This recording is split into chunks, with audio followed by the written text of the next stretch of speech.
Penguin Random House Audio presents The Frozen People, a mystery by Elly Griffiths. Read for you by Julie Maisey.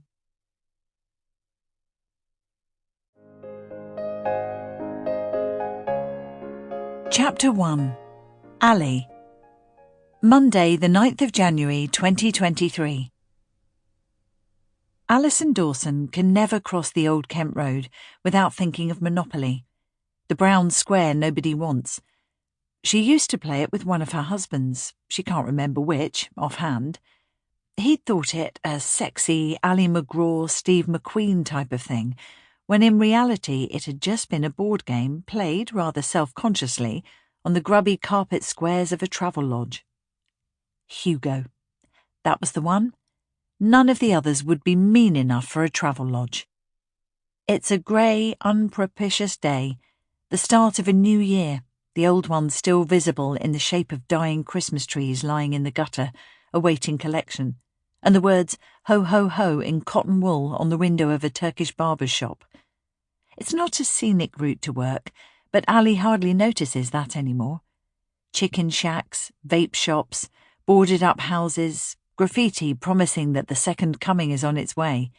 About time too, thinks Ali. If she looks up, it's a different matter. She'll see Georgian windows, moulded cornices, the occasional surprising glimpse of a phoenix or an angel standing guard on a rooftop. Ali does not look up today. She's late, but not enough to worry about. She knows that time is a relative concept. Ali is 50, something that still surprises her when she says it aloud, or when she has to scroll back on online forms to find 1972. She makes it a point of honour never to lie about her age or to say thank you when someone says she doesn't look it. All the same, it's a shock to acknowledge that she has lived for half a century, has chalked up 3 husbands, 1 son, and a career in the police force. In many ways, she feels the same as she did when a teenager in Hastings, standing looking out to sea in a self-consciously troubled way, thinking, when is my life about to start? She waits for the lights to change, something which always amuses her son Finn. You're not in sleepy Sussex anymore, he tells her. You have to take your chances with London traffic. Ali moved to the capital when Finn was only 4. She was a single parent by then, working as a cleaner and living in a 1-bedroom flat in Stratford, an area that hardly seemed part of the metropolis then, but is now famous for hosting the Olympics. Ali crosses the road. She's heading towards a cliff face of office buildings, grey and featureless. There are shops at ground level, and above them floor after floor of business premises. What do these people do all day? Ali often wonders. She catches sight of herself in the window of Bilal's Bagels. Bright red hair, black jacket, jeans and trainers. Not bad for 50, Ali tells herself, and then changes it to not bad. You have to watch ageism, even in an internal monologue.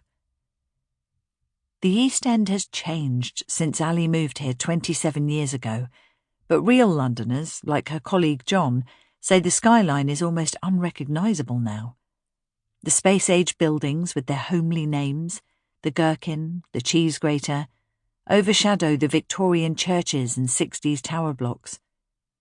But the building that houses the cold case unit, so cold they are frozen, Bud says, wouldn't appear on anyone's list of memorable examples of city architecture. Number 14 Eel Street is so anonymous as to be almost invisible. Plate glass facade, featureless lobby with 2 lifts, one of which is permanently out of order, signs for fire exits and toilets. There's an old-fashioned notice board, the type with removable letters, that lists the businesses spread over the 5 stories.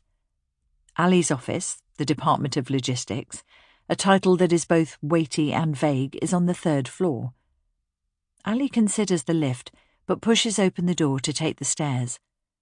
She threw her Fitbit into the Thames 2 weeks ago, but she still likes to get her step count in. Can't be unfit in our job, says Jeff, despite not having seen his feet in living memory. Ali takes a break on the 2nd floor landing and checks her phone in case anyone thinks she's out of breath. A reminder from her book group. They're meeting tonight, and Elly hasn't got around to reading Conversations with Friends. And there's a text from her son, Finn. Terry fine, bit me once, now under table. Finn is looking after Ally's deranged cat, Terry. She texts back, thanks, love, and steels herself to finish the climb. Dina is the only person in the office. She's eating microwaved porridge in a pot. This stuff tastes like death. It's good for you. It's not meant to taste nice. Isn't anything that's good for you nice? Sex, suggested Elly. Want a coffee? Coffee's meant to be good for you these days, isn't it? Says Dina. Oh, I can't keep up. In moderation, says Elly. It's always in moderation. A concept she struggles with, to be honest. Dina and Elly are sometimes called the twins, although there is a 15-year age gap between them, and Dina is black and Elly is white. Their only physical similarity is that they both have a small gap between their front teeth, but police nicknames are like that. How's Terry? Asked Dina, as Elly collects their mugs on her way to the kitchen. Much better, says Elly. He bit Finn this morning. Poor Finn, says Dina, who always takes Finn's side. He's a Tory, he's used to it.